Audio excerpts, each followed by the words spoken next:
ॐ अस्मद्गुरुभ्यो नमः। ॐ नमः परमऋषिभ्यो नमः परमऋषिभ्यः। ॐ नमः परमऋषिभ्यो नमः परमऋषिभ्यः। नीळातुङ्गस्तनगिरितटे सुप्तमुद्बोध्य कृष्णं पारार्ध्यं स्वं श्रुतिशतशिरः सिद्धमध्यापयन्ति स्वोच्छिष्ठायां सृजनिगलितं याबलात्कृत्य भुङ्क्ते गोदा तस्यै नम इदमिदं भूय एवास्तु भूयः। ஓங்கி உலகளந்த உத்தமன் பேர் பாடி நாங்கள் நம்பாவைக்கு சாத்த நீராடினால் தீங்கின்றி நாடெல்லாம் திங்கள் மும்மாறு பெய்து ஓங்கு பெரும் சென்னலூடு கயலுகளா பூங்குகளை போதில் பொறிவண்டு கண்படுப்ப தேங்காதே பூக்கிருந்து சீத்தமுலை பட்டி வாங்க குடம் நிறைக்கும் வள்ளல் பெரும் பசுக்கள் நீங்காத செல்வம் நிறைந்தேலோரெம்பாவாய். ஆண்டாள் திருவடிகளே சரணம். So today we are trying to discuss the third Pasuram of Thiruppavai, which is Ongi, Ulagalandha. Right? So in the previous Pasurams, Goda Devi has described how to follow this particular vratam. That one has to approach an acharya and one has to bathe in the Kalyana Gunas of the Lord. And she has also described some do's and don'ts of how a mumukshu should be, right? How a mumukshu should behave.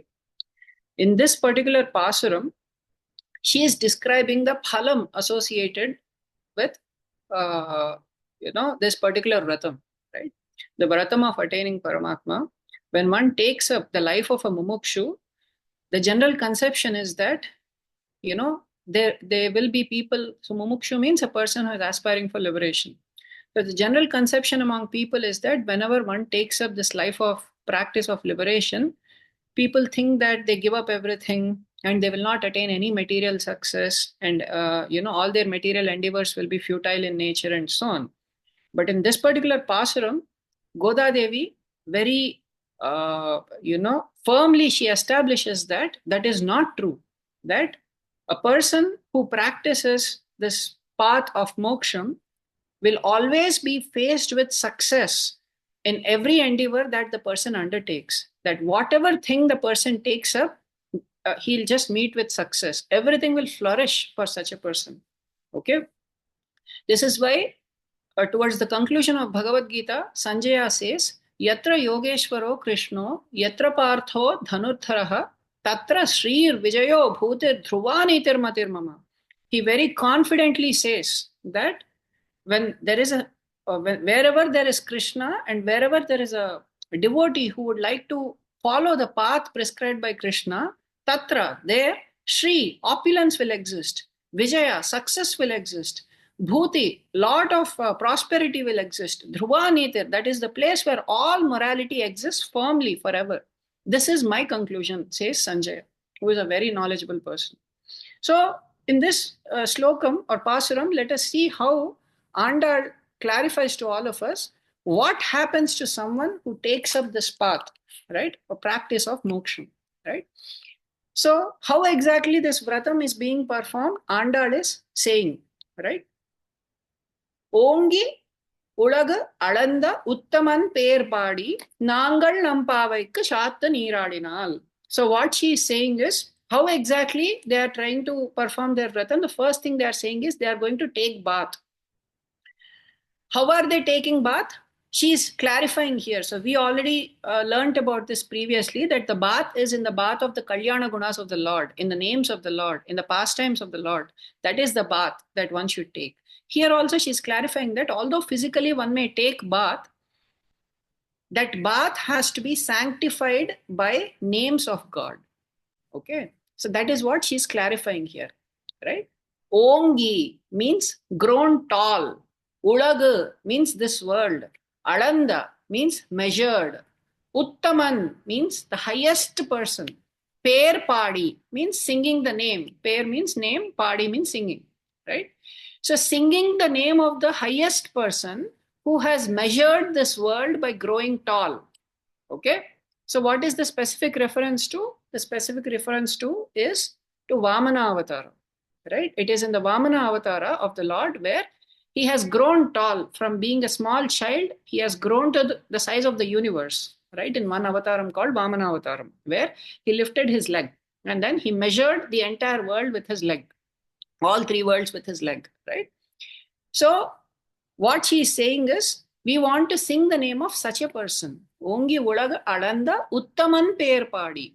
What she is saying, she is also saying that he is Uttaman. He is the highest person. Nangal Nampavaikku Chatra Neeradinal. Right? We, for our vratam's sake, Chatra Neeradinal. While bathing, this is what we are going to do. We are going to sing the names of the highest person. This is why in our Sanatana Dharma, we are not considered clean just by taking bath in the waters, right? We usually remember the names of the Lord. We say apavitra pavitrova sarvavasthangatopiva yasmaret pundarikaksham sabahya shuchihi. That he who remembers Pundarikaksha, whether he is clean or unclean, immediately he attains the status of being clean, right? Internally and externally, he becomes clean. Similarly, it is also said, Sakrit Narayane Ityuktva Puman Kalpa Shatatrayam Gangadi Sarvatirtheshu Snato Bhavati. Just by uttering the name of Narayana once, immediately the benefit of bathing in all the holy rivers comes to such a person. So this is the power of the name of the Lord, right? So this is why we remember Narayana when we are even bathing ordinarily, because that is what ensures the highest cleanliness, not just the waters. The waters only ensure the physical cleanliness of the body, but we also have to clean our hearts. The cleansing of the hearts, the internal self, happens only by the names of God. Okay, so that she is clarifying. So externally, while performing that vratam, as an anga of that vratam, first they have to take bath. She is saying we will bathe by singing the names of God. Okay, by that what happens? She is saying, Ting endru naadellam tingal mummar pedu. She is saying that Ting means evils. Endru naadellam ting. That means in this entire country, all the evils will be eradicated. This entire country will be without evils, she is saying. So the confidence that she is expressing is that all the evil that exists in this world, means lack of dharma that exists in this world, is because people don't chant the names of God. The names of God are so powerful that just by uttering them for few months, immediately one sees a significant amount of transformation in one's behavior, in one's character and everything. A person who never even considers something, they'll start rethinking about their life, reevaluating about their life. What are my priorities? Why am I spending my life like this? In this way, the heart will start changing if one seriously chants the names of God. Okay, so the entire country's evil will be eradicated. In this particular context, she is referring to the evil of, there are 6 kinds of evils that can happen to crops or fields in general. One is ativrushti, that means excess rain. So there could be flooding and the fields could be destroyed. Okay. The second is anavrushti, that means there could be famine or drought, because of which all the fields will dry up and the crops will not yield anything, right? That is the situation that arose in Brindavana at that time, right? Because of which they started this vratam, right? So ativrushti, anavrushti, and then fields could be destroyed by mice, fields could be destroyed by pests, fields could be destroyed by birds, right? And then fields could also be destroyed by evil kings. If evil kings come, they can seize the entire land and they can take it away and destroy it, right? So these are the 6 kind of defects that exist. She is saying that just by chanting the names of God, these 6 defects will go away, right? That is the vratam that one has to perform. Tingal mummar pedu. She says that if these evils go away, then Tingal mummar pedu. That means every month rains will fall thrice. She is saying this is our acid test that people are following dharma, right? In the past, when everybody used to follow their dharmas, rains used to fall thrice in a month. Okay, that was their validation that everybody was following dharma. That means once every 9 days, rain would fall once. And then that rain would completely sink into the soils, and then again it would shine, the land would shine bright for the next 9 days or so, and again rain would fall. This is how everything was flourishing, right? So that is what she is saying. Entire country will be free from these evils, and always the paddy and crops, and they'll completely flourish. And thrice a month, rains will fall. Then what will happen? Ongu perum Channaludu Kayalugala. She is saying that by that Ongu perum, that means tall, overgrown. Perum means big. Chennal means high quality red rice paddy crops. Okay. Udu Kayalugala means in between those high quality paddy crops, amidst those crops, there will be water, and within that water, Kayal means some kind of fish. Ugada, they will playfully, they'll swim around that. That means she's describing symptoms of prosperity, right? Prosperity for these cow herds is usually, looking at fields, right? Because if fields are, full of greenery, then that means all the crops are yielding good yield, right? That is the symptom of prosperity for these cow herds, right? Why? Because once she's going to explain now why, right? So she's saying one of those characteristics of prosperity is that all the crops are filled with yield, and then even small fish are swimming around, right? This fish maintain that natural habitat. They ensure that moss and all do not form, right? They keep on moving, and they make sure that the fish actually naturally provide certain kind of fertilize. They actually fertilize that particular crops and so on by moving around. So this is all natural prosperity is what she's saying. So amidst these tall, overgrown paddy crops, fat fish will playfully swim around. That is what she is saying. What will happen? Poongkuvadai podil. Then among those, there will also be beautiful flowers, lotus flowers and lily flowers and all these things. Beautiful flowers will also come in, among them, right? And then pori vandu kanpaduppa. That means beautiful bees will get attracted to those flowers. These flowers produce such thick honey that these bees also, by drinking that honey, they become so fat. They develop beautiful bodies with stripes of all description and so on those bees, right? They become beautiful bees, right? By drinking that honey. That means this is all again signs of prosperity, right? The crops yield is really good. The flowers have such thick nectar in them. The bees, by drinking that nectar, the bees become very, very thick and develop big bodies. So this is another sign of prosperity that she is saying. So Poongkuvalai podil porivandu kanpaduppa. That means by drinking so much honey, one becomes drowsy. Okay, so bees also, they become drowsy because they drink a lot of nectar and they end up sleeping in those flowers until evening. And then at evening, at dusk time, the flowers actually close, because of which the bees are unable to escape that particular flower, right? So this is a symptom that so much nectar exists. It's not like the bees are struggling to find nectar in those flowers, because all those flowers are hybrid flowers which are grown through artificial, pesticides and fertilizers and so on, and GMO flowers and all these things that barely they get any honey, and so they have to run around. Here, a situation is being described how naturally people lived during that time, where these bees, if they would come to one flower, they wouldn't even get up from that flower. They would drink so much nectar in that flower from morning till evening that they fall asleep right in that flower until the flower closes completely, right? So that much nectar each single flower is capable of producing, right? Naturally, when they were grown like this. So this is a symptom of prosperity that she is talking about. தேங்காதே புக்கிருந்து சீத்தமுலை பட்டி வாங்க. So what she is saying is, people, when they would enter cow sheds, right, they would have to stay firm in one place, because when they grasp the udders of the cow and start milking, one bucket is not sufficient. They cannot move from that place. They have to arrange for so many buckets ahead of time, because each cow produces plentiful milk. Again, these cows do not have to be treated with artificial growth hormones, RBST treated cows and all these things. This is all natural wealth. These cows were simply cows that ate that grass that grew as a result of chanting the names of God. Because everybody in Vrindavana, normally they were absorbed in Krishna all the time. They used to sing about Krishna all the time. That meditation was the only nutrient or fertilizer that they, provided for all the crops. The crops gave good yield, good grass came, thick grass came.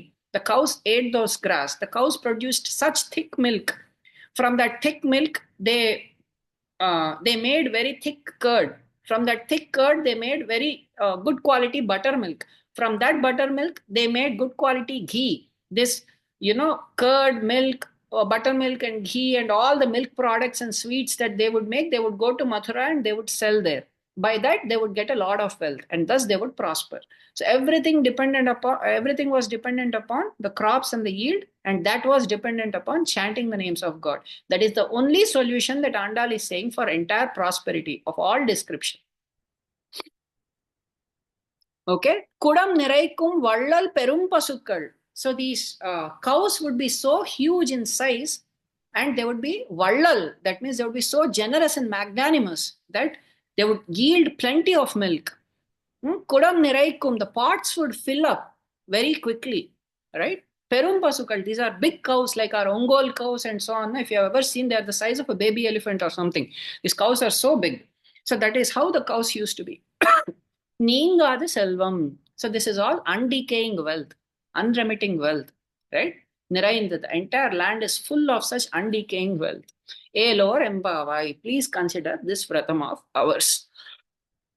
This is what Andal is saying. So this is the meaning of that song externally. So she's describing how just by singing the names of God while performing that vratam, all this prosperity will come. Therefore, whenever any karma, Vedic karma is done, that karma is always concluded by chanting the names of God. One says, Prayaschittani aseshani, tapak karmatmikani vai, yani tesham aseshanam Sri Krishnanu smaranam param. If any mistakes have been made in this entire performance of a certain yajna or yaga or some Vedic karma, some vivaha, some upanayana, some activity that one has performed, right? Prayaschittani aseshani, the only prayaschitta for all such mistakes that could have happened, tapak karmatmikani vai, yani tesham aseshanam Sri Krishnanu smaranam param. Just by chanting the names of Krishna, Krishna, Krishna like this, that is the prayaschitta for any mistakes that have happened in that performance. Right? Similarly, one says, Kayena vacha manasendriyerva buddhyatmana va prakrute swabhavat karomi yadyat sagalam parasmai narayanayati samarpayami. After performing any activity, one chants this. Right? Ultimately, one chants the name of Narayana and says it is offered to Narayana. Why?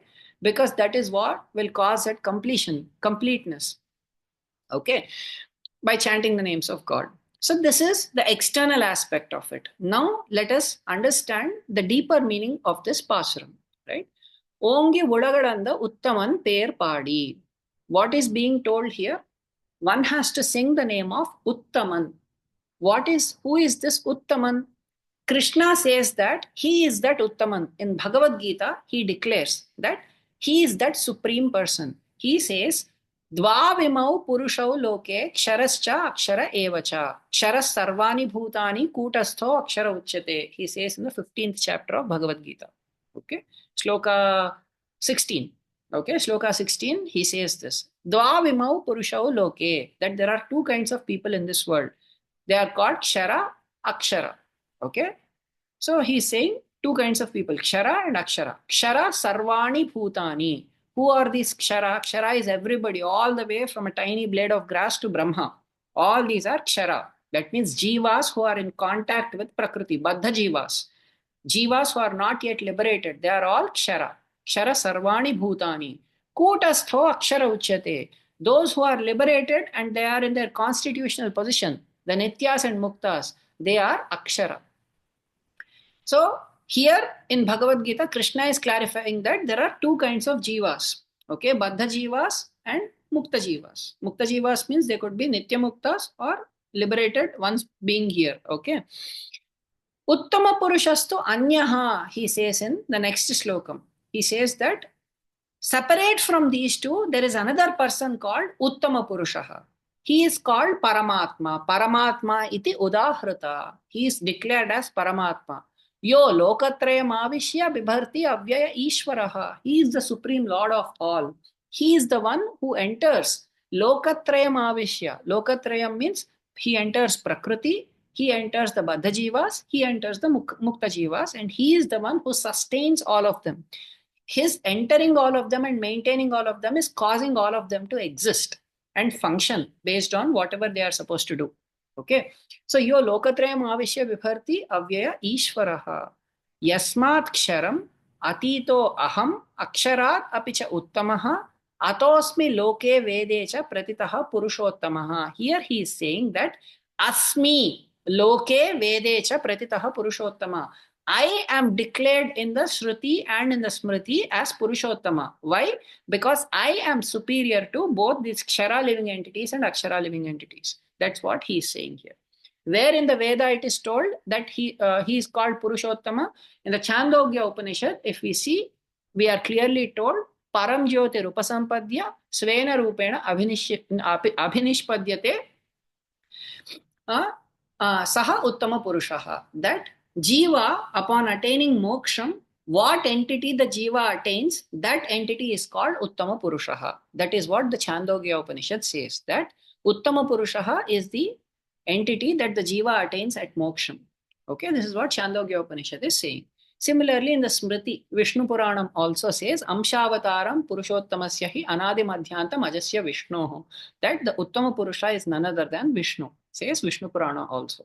So in this way, both in the Shruti and in the Smritis, that means both in Veda and in Itihasa Puranas, he is declared as Uttama Purushaha. Krishna is citing that, saying, both the Vedas and the Smritis accept me as Uttama Purusha because I am superior to both Jivas and Prakriti. So Uttama refers to Narayana alone. Okay. Uttama, the word refers to Purushottama, refers to Narayana alone. Okay. This is one meaning of this word. The other meaning of this word, specifically, Andal says, who is Uttama Purusha? He says that Uttama Purusha is the person who has measured all the worlds by growing tall. Right? That means specifically she is referring to Vamana as Uttama Purusha. Why is Vamana Uttama Purusha? For two reasons. Okay? Because Vamana is denoting Sarva Vyapakatvam, that he is the one who is pervading the entire universe, right? By stretching himself towards the length and breadth of the universe, right? He set one of his feet down on the land and the other foot penetrated into Brahmaloka, right? His toenails were touching the ceiling of Brahmaloka. So he stretched himself all the way from down upward, and he showed that he is the one who is pervading everything, the entire universe. So Sarva Vyapakatvam means Narayanatvam. Narayana Tattva is that Tattva, Antar Bahischa Tat Sarvam Vyapya Narayana Sthitaha, says the Veda. That Narayana is that Tattva which pervades inside and outside everything. So this Vamana Tattva or Vamana Avatara is specifically showing this characteristic of Narayana, that he is the one who pervades everything. So therefore he is called Uttama. Second reason, why is Vamana called Uttama? Now, Bhartrihari in the Niti Shatakam, he gives a beautiful description of who is an Adhama, who is a Madhyama, and who is an Uttama. Okay? So, who is an Adhama? He says that Adhama is a person who, for the success of his own work, he can spoil other person's work. Such a person is called Adhama. For him to succeed, he doesn't mind destroying other people. Such a person is called Adhama. Who is a Madhyama?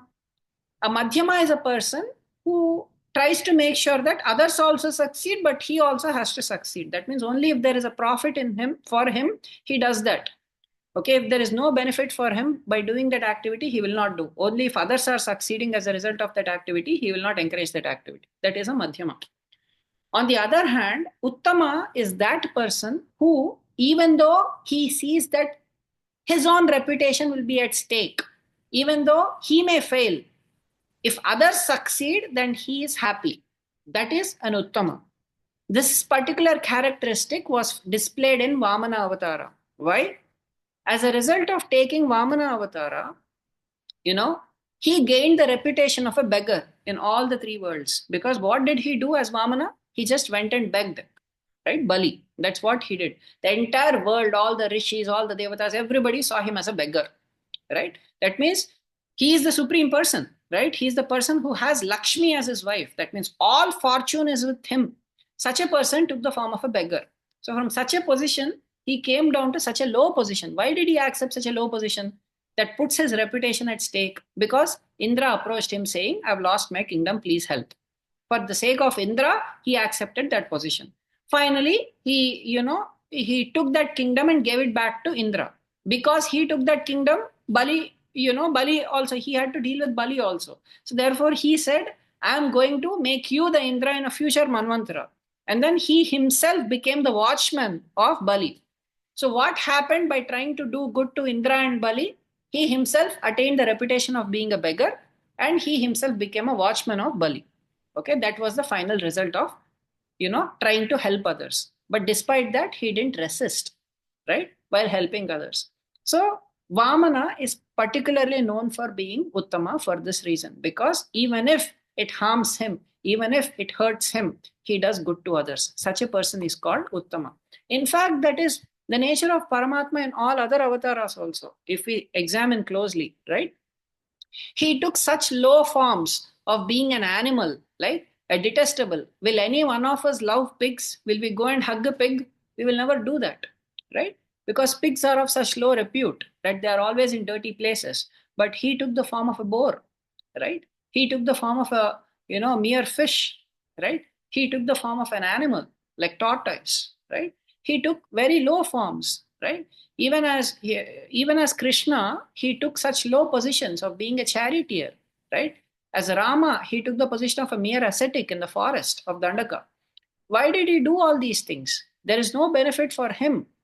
It is only to benefit the world around him that he took all these positions. Therefore, if anybody is eligible for the title Uttama, that is he alone. Because at all circumstances, at all times, without any benefit for him personally, he does these things even at the cost of getting a bad repute for himself.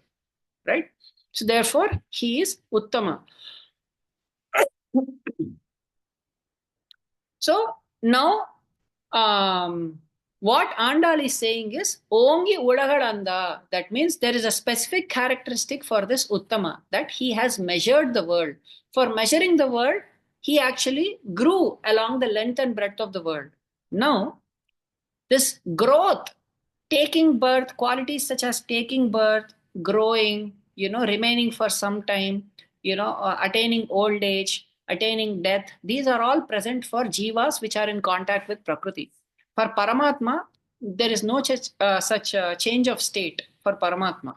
So therefore, for someone who has no change of state, to attain a change of state is something that is worth calling out, right? That is significant. So for a person for whom there is no birth, that means, why do we all have to take birth? Because we have karma, we have to take birth. But for Paramatma, there is no birth, right? Out of karma. There is no reason for him to take birth in samsara. There is no reason for him to suffer like all of us, like he suffered in Ramavatara. But he took birth. Ajayamano bahudha vijayate, says the Vedam. That it is specifically worth calling out. Right? The Veda also says, Sau Shreyan Bhavati Jayamanaha. That means his taking birth is associated with welfare for everyone. That causes welfare to everybody. Right? So therefore, by saying Ongi Ulagalandha, she is actually indicating that he is someone who is so compassionate that he even takes birth for our sake. In fact, he took the birth of Vamana just to fulfill, a particular desire that Aditi had. Therefore, he had to appear as Vamana, right? So even for appearing as Vamana, the reason was to please his devotees, right? To fulfill their cause, right? So therefore, Ongi Ulagalandha means he who has no reason to take birth is taking birth. He is growing like this. Even we can imagine how, they use this genetically modified substances and so on, right? So they produce such big yield. We have seen huge pumpkins and huge vegetables and so on, right? As a result of genetic modification. So the particular plant will go through immense pain, because in a very short span of time, you are making the plant produce such a huge yield, which is not natural for the plant. The plant has to take its own course, and nature has designed a certain size and shape for how these vegetables and fruits and all should come out. But this artificially, we are trying to make them produce more than what they can in a size bigger than what they can, and so on. So those plants will actually go through a lot of pain as a result of that. Now, one could only imagine how, this is how Alvars have meditated, that how much pained the Lord's body might have been to grow from such a small size to such a big size. Right? These are the characteristics he is thinking again. Why has he done all this? Again, for our sake. So that is the kind of Uttaman whose names we should sing. Because how can we not sing the names of such a person? That is the whole point that she is making. What will happen by singing his names? Now, the Vishnu Sahasranama clarifies to us that Sankirtya Narayana Shabdamatram Vimukta Dukkha Sukhino Bhavanti. Just by singing his names, singing the names of Narayana alone, one can get rid of all dukkhas. Vimukta Dukkha Sukhino Bhavanti. That one will become very happy and one will become free from misery. Rogarto Muchyate Rogat. If one has a disease of any kind, if you have faith in the names of God, there are hundreds of cases that I know where people, even today, just by chanting the names of God, the doctors have declared that they cannot heal that person. Very intense cases of even cancer and other things, people have been able to cure just by placing faith in the Vishnu Sahasranama, in the names of God. Right? This is the power of Sahasranama. The names of God are so powerful that rogarto muchyate rogat, one can get cured of their diseases. Baddho muchyeta bandhanat. If someone is feeling constrained because of certain circumstances in life, those constraints, they will be freed from those constraints. Bhayan muchyeta bhitastu. If someone is afraid of some consequence, that consequence will go away. One will become free from that fear. Muched apanna apadaha. If there is a danger that is about to come in their life, the danger will go away. If an accident is supposed to happen, that accident will not happen. Or it will just become a minor scratch or something and go away. This is the power. Durganyaditaratyashuhu. That one will cross over all kinds of obstacles. By what?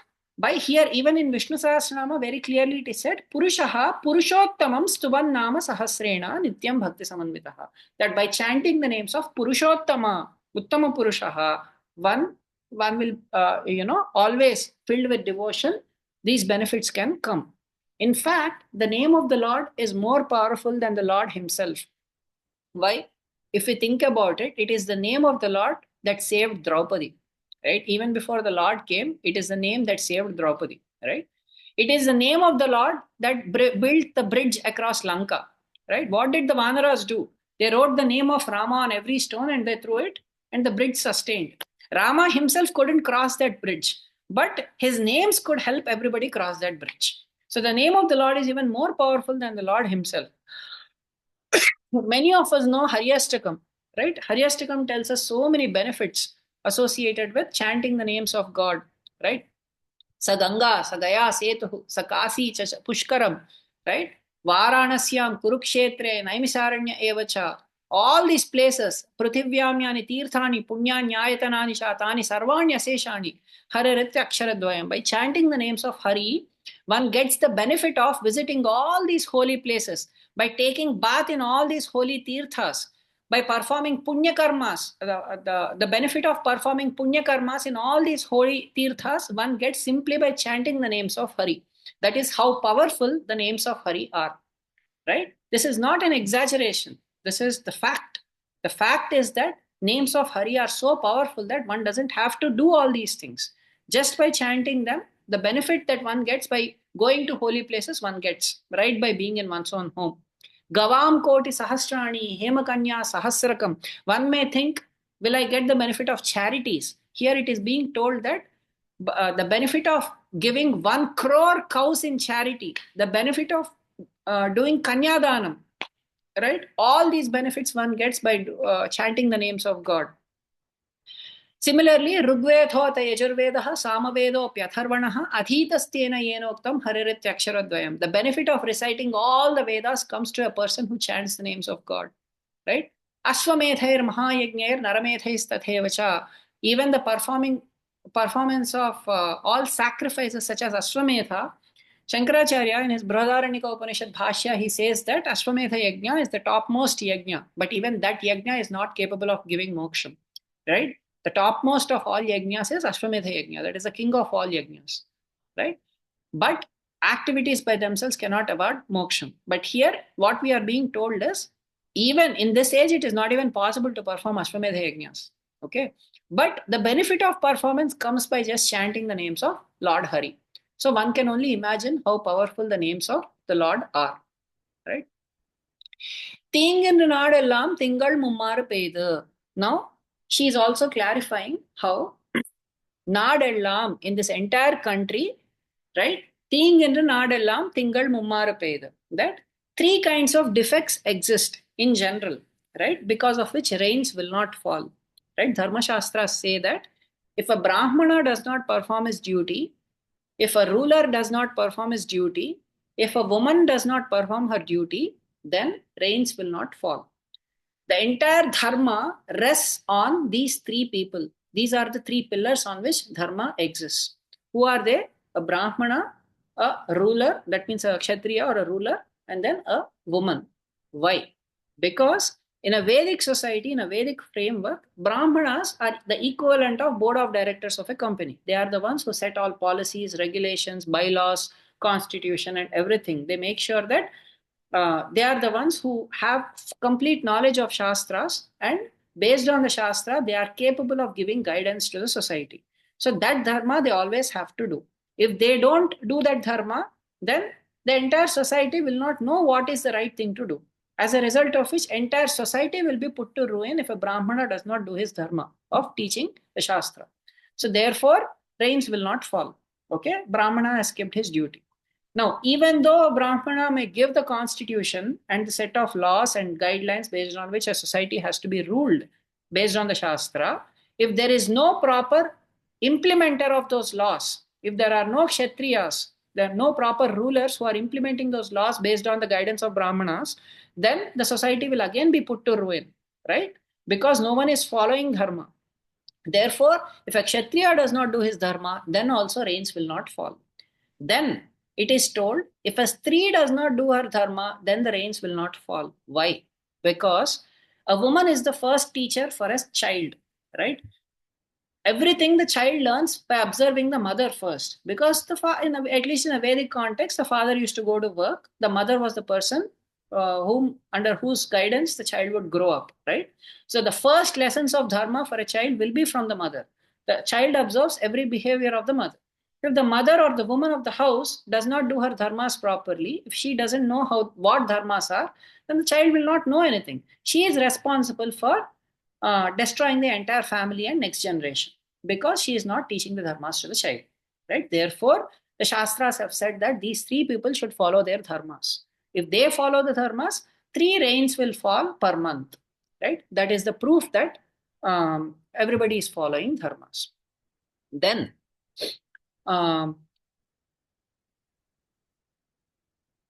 there is another thing that is also told. So previously we learned that 6 kind of defects can occur for a field, for that the field will not yield crops, right? Excess rain or no rain, mice, pests, birds, and then bad rulers. And all 6 can be resolved by chanting the names of God, right? Similarly, there are 6 defects for us, the jivas, right? This is the inner meaning, right? What are the 6 defects that we all have while in samsara? One is shariratma bhavam. Shariratma bhavam means thinking that this body itself is us. We don't think that we are the soul within. We think that this body itself is everything, right? This is what we are, we think.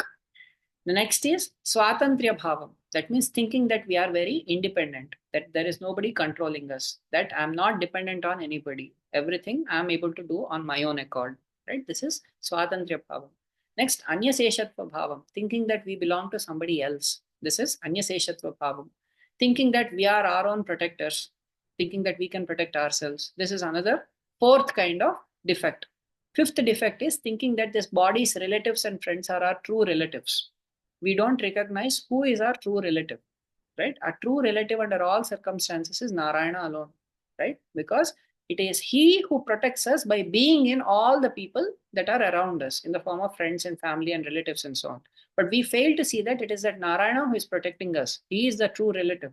We think that all these temporary bodies are our relatives, right? And then sixth defect is tendency to enjoy material objects. We all think that these material objects, the entire prakriti is for my enjoyment. I have to enjoy it in whichever way I want. I can enjoy and do whatever I want. Nobody is there to question me. Nobody can, challenge me, and I can do whatever I want. This is the tendency to enjoy material objects.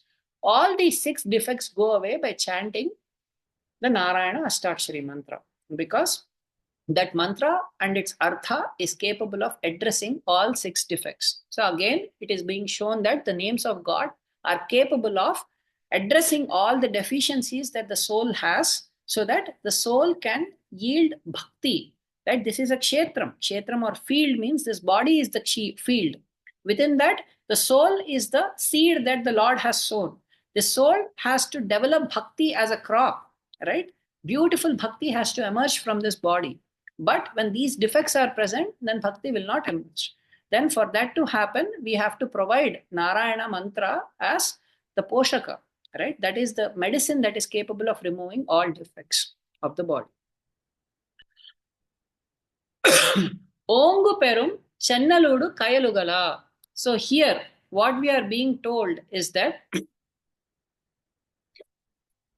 so this we have seen that all the crops, right, that is a symptom of proper prosperity. Ongu perum Chennaludu Kayalugala. That means huge paddy crops will grow, and within those paddy crops, by seeing the size of those crops, right, that they are so thick that fish will not have a gap in between so that they can swim. So they have to jump and go, right, to find a gap where they can jump. So that is how thick the paddy crops are. This is alluding to the Vamanavatara incident where the Lord has grown so high that all the devatas were jumping with joy, right? And the fish here are compared to the devatas jumping with joy in different planets to try to touch his feet, because everybody wanted to touch those feet of the Lord. That is what this is indicating. Poonkuvalai podil porivandu kanpaduppa. We learned that the flowers are so thick that they yield such thick nectar that the bees come and they drink that nectar, and the bees actually they sleep right there, right? Now the inner meaning of this particular line is that these flowers represent our flower of our heart. These lotus flowers represent our heart is compared to a lotus flower, right? That's how the lotus of the heart is how Shastras describe the heart. Okay, so our heart is that lotus. In that, honey means bhakti. When bhakti is abundant in that heart, right, how will that bhakti develop? By chanting the names of God, like it is described here, right? How did that nectar develop in those flowers? Because of chanting the names of God, the yield was so full, right? That is what she was saying, Andal was saying. So when bhakti is so abundant in our heart, then the Lord is the bee that comes into our heart and he drinks that bhakti. What is the thing that pleases God the most? He says, Yat patram pushpam phalam toyam yome bhaktya prayachati tadaham bhakti upahritam ashnami prayatatmana. Even if someone offers me just a little flower, a little fruit, a little leaf, or some liquid with devotion, it is that devotion that I eat, he is saying. He doesn't eat, that it is not the flower or the fruit or, the leaf that he cares about. He cares about the devotion with which we offer him. Even if we don't have anything, with a pure heart, if we call out to the Lord and mentally offer things, he will even accept those things. It is the devotion that the Lord cares about. There is a story of a Brahmana in a certain village called Pratishthanapuram, where this particular Brahmana was so poor that he did not have anything. But his devotion was such that every day he would go to the river, he would take a bath, he would sit on the banks of the river and he would meditate. Within his meditation, he would offer such beautiful things to the Lord, all of that in meditation, right? He used to meditate that he used to cook very nice payasam with such nice milk.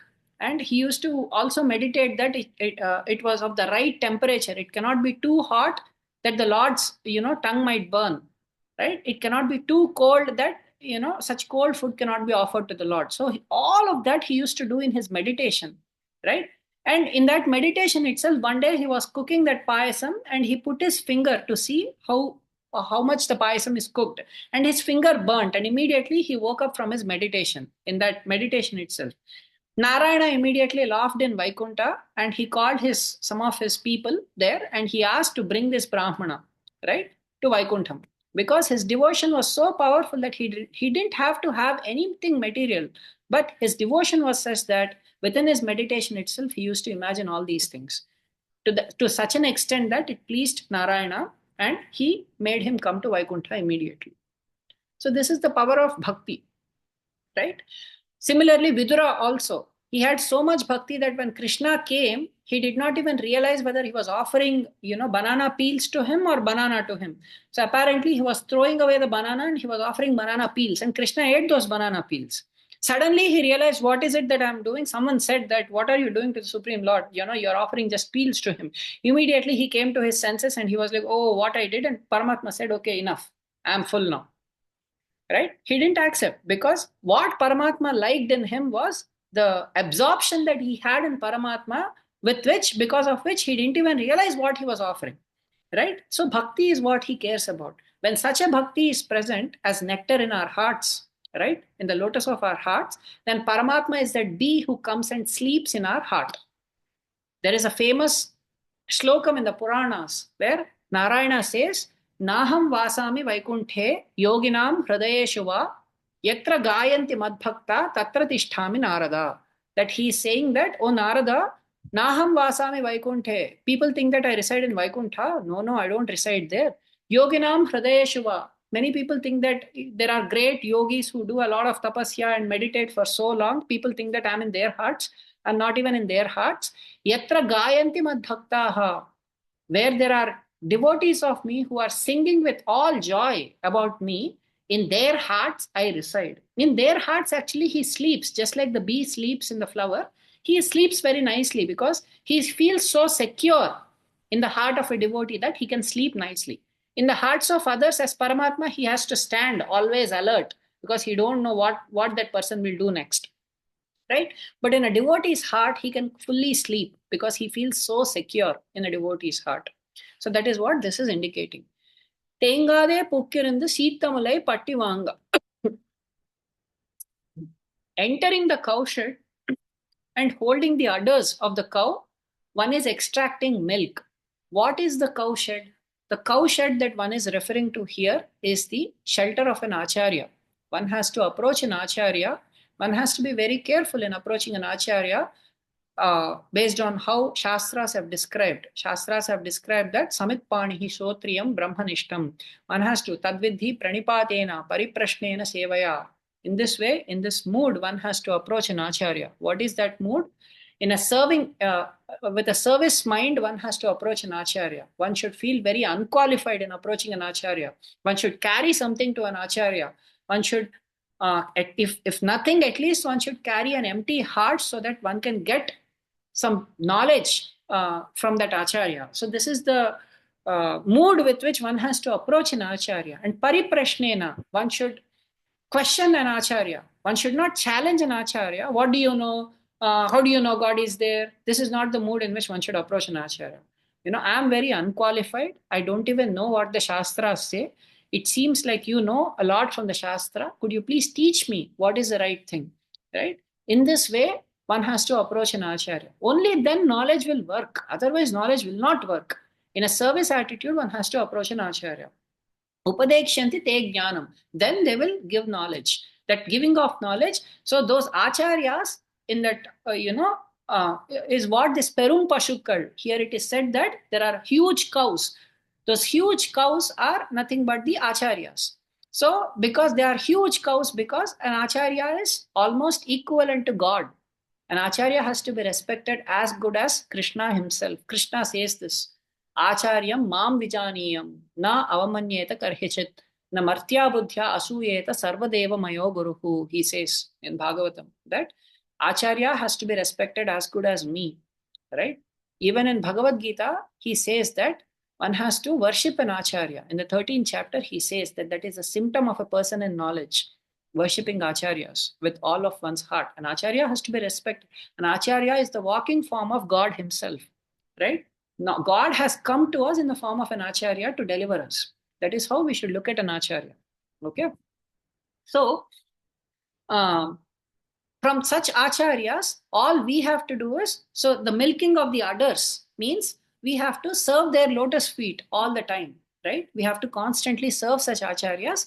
And when by such service, the acharyas are so pleased and they give so much milk, and plentiful milk is all the sarvopanishado gavo dogdha gopalanandanaha, right? As it is told like that, the entire essence of all Upanishads in the form of tons and tons of jnanam, they give us that jnanam when we approach an acharya. That is the milk, right? The acharyas give us, right? And one bucket is not sufficient, naturally, because acharyas are filled with knowledge. They have so much to give.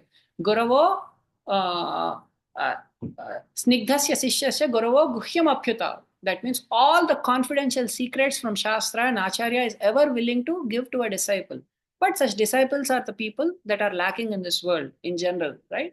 Acharyas have so much knowledge that they want to share. So this is the mood with which one has to approach an acharya, is what is being told here, right? This is the milking of the cows that is being told here. And the cows are also so full. And pots fill up because of that. So, Neengade selvam niraindu. Then this place will be full of such undecaying wealth. What is the ultimate wealth that we need? We need bhakti, jnana. That is the wealth with which we can actually serve Paramatma. That is the purpose of our life, right?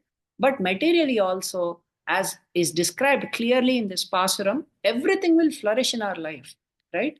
When we simply take to chanting the names of God, genuinely praise the names of God, genuinely appreciate his pastimes, the amount of things that he has done for our sake. Why has he done all these things? Why did he even come to this world?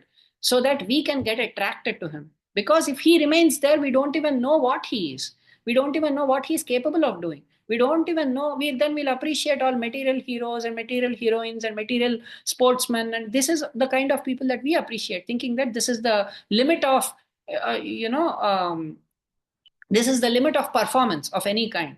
We don't know what the limit of beauty is. We don't know what the limit of sporting is. We don't know what the limit of playing something is. In everything, he far excels anybody. Right? That is what Paramatma is. That's why he came to this world so many times, displayed so many pastimes, defeated so many people to show what his power is, to show how attractive he is, how beautiful he is, so that we can get attracted to him. Right? When such a person comes, then Kunti Devi says in Bhagavatam, Ime Janapada Sfriddha, Supakaushadhi Virudhaha, Vanadrinad Yudanvantaha, Hedante Tavavikshitaihi. Why is everything flourishing? She asks this question, right? Simple question. She says, Ime, all these Janapadaha, cities, Sruddhaha, all these cities are flourishing. Why are they flourishing? Supakva, fully maturing. Aushadhi Virudhaha, all vegetables and herbs are completely maturing. That means they are coming to nice maturity, right? They are all fructifying very nicely, ripening. Okay. Vana, forest, Adri, mountain ranges, Nadi, rivers, Udanvantaha, seas, he edante, all these things are edante. That means they are all flourishing very nicely with lots of minerals, right? Why? Tavavikshitaihi, because you are looking at them. Only when Paramatma's kataksham falls on something, that will flourish. If his kataksham is not there, nothing will flourish. Arjuna has displayed this. As soon as Krishna departed, all the so-called powers that Arjuna had were all lost the moment Krishna departed from this planet. Arjuna himself expresses that I was capable of doing so many things before. Now I realize that all of that was because Krishna was with me. Today, Krishna is no longer with me. Therefore, I no longer feel empowerment of any kind. I'm incapable of doing anything. In this way, all these shlokas clearly show to us that anything flourishes only if Lord Krishna's mercy is there on it. If his vision is not there on it, if he doesn't feel glorified, then nothing will flourish in a person's life. So if one feels lack of any kind, the way to feel that completeness is only by connecting oneself back to God.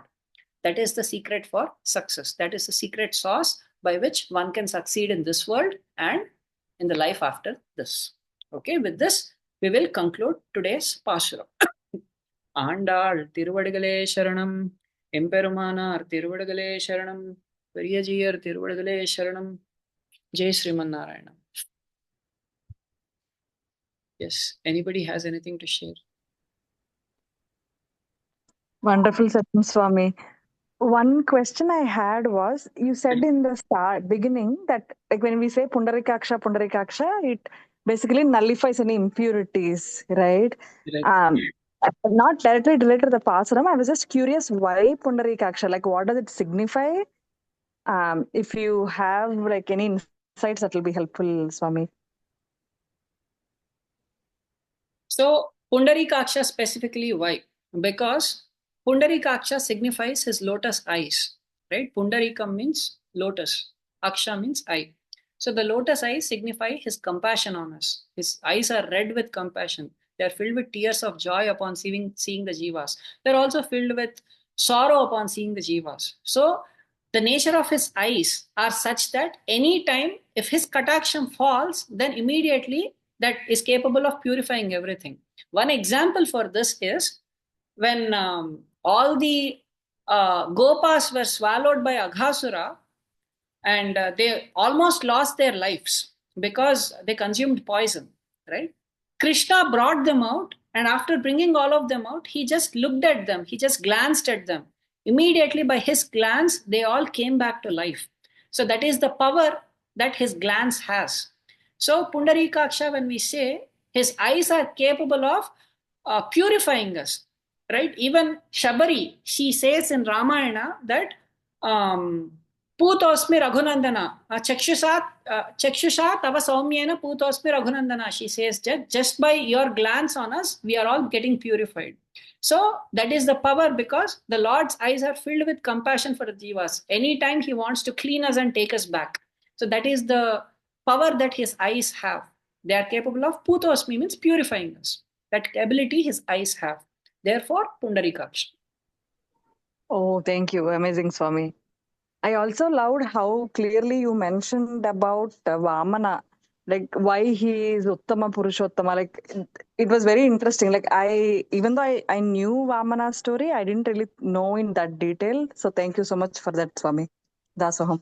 Thank you. It's all Acharya's teachings. I'm only presenting. I'm only the presenter. Jai Shri Manare again. Jai Srimanarayan Swami. Again, usually every time there's some Mangala Sashanam, usually people say this Ongi Ulagalandha Pasuram. Yes. There is no why, Swami? Yes, this is the reason why. Because the blessing that we want to give is just like Vamana grew, and just by this Ongi Ulagalandha Pasuram shows how everything will flourish by just remembering him. So we want people to come to Vruddhi when we try to bless someone, right? So that is the reason why this Pasuram is chanted. So that, just like everything flourished by remembering Vamana, may you also flourish like that in your life. May all good things happen to you. May you grow in every aspect in your life. Just like, everything has grown in this particular Pasuram. Again. Yes. Jason and Swami, I have one question, Swami. Yes. You mentioned everything you do, you put Perumal in center. Right. How is that possible, Swami? Like we do our abstraction in the morning until evening, we'll be busy with work or family stuff. How to put Paramatma or Perumal in center every time? The one thing that we have to do, there are multiple things we can do. First, one practice that we can adopt is constantly remembering in every circumstance that I'm doing this for God's pleasure. Any activity that we do, just seeing that as a service to God. That is the essence of Ashtakshari Mantram. That is the essence of Dvaya Mantram. Always seeing ourselves as a servant and Him as the master. And the reason we are doing this as an offering to Him. Remembering our servitude to Him is one important thing we have to do in any action that we take. Right? It could be a simple action. We may go out for jogging, for instance. That also why we can just think that this body has to remain healthy so that it can do a lot of services for Narayan.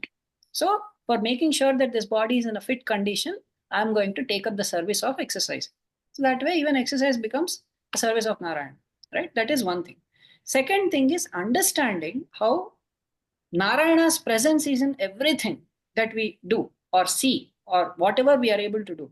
Why are we, let's say, we have certain memory, good memory power or good intelligence? Then we can clearly see that it is Narayana who is giving that memory to me. It is Narayana. We may be a good cook. Then we can understand that Narayana has empowered this body to be able to cook nicely. Therefore, this body is capable of doing. We may have very good health. Then we can understand that Narayana has given such good health for this body so that this body is capable of doing so many things. We may be blessed with so many resources in life, so many good people in life. Then we can see that Narayana has blessed me in plentiful so that all these resources are available to me. Right? There are so many people in this world who are deprived of such resources. But I am very fortunate. God has blessed me with all these abilities. Therefore, in this way, we see Narayana's presence in everything. When anything good happens to us, it is easy for us to see that Narayana is doing this good to me. Even when something so-called bad happens, that is also because of the presence of Narayana, that we may realize much later, because there is some karma that is supposed to happen that has come to us. But if we are a devotee, that karma's intensity will be reduced significantly. It will come in a very low way. So in this way, we can see that any action is happening or any good thing is happening. If we are walking on a road and we are seeing such beautiful nature, we can appreciate how beautiful Narayana's creation is, right? If we just see a good dance performance, let's say kids are performing such a good dance, right? We can understand how even if ordinary people are able to dance so nicely, how beautiful God's creation is, right? That he's able to do nicely. If we see a beautiful sky, an evening sky, we can appreciate the beauty of Narayana's creation, how much his artistic his mind is, right? And so many songs, so many kirtanas. If we watch a good movie and see all the 3D graphics in it or all the special effects in it, then we can appreciate that if ordinary people are capable of doing, how much more Paramatma is capable of doing. It is that Paramatma who has inspired these people to create such wonderful movies, such wonderful special effects, right? In this way, whatever we see, we can actually connect it to God that way. Is that helpful? Very, very helpful, Swami. Very, very helpful. Thank you, Swami. Yes, Ramana. Yes.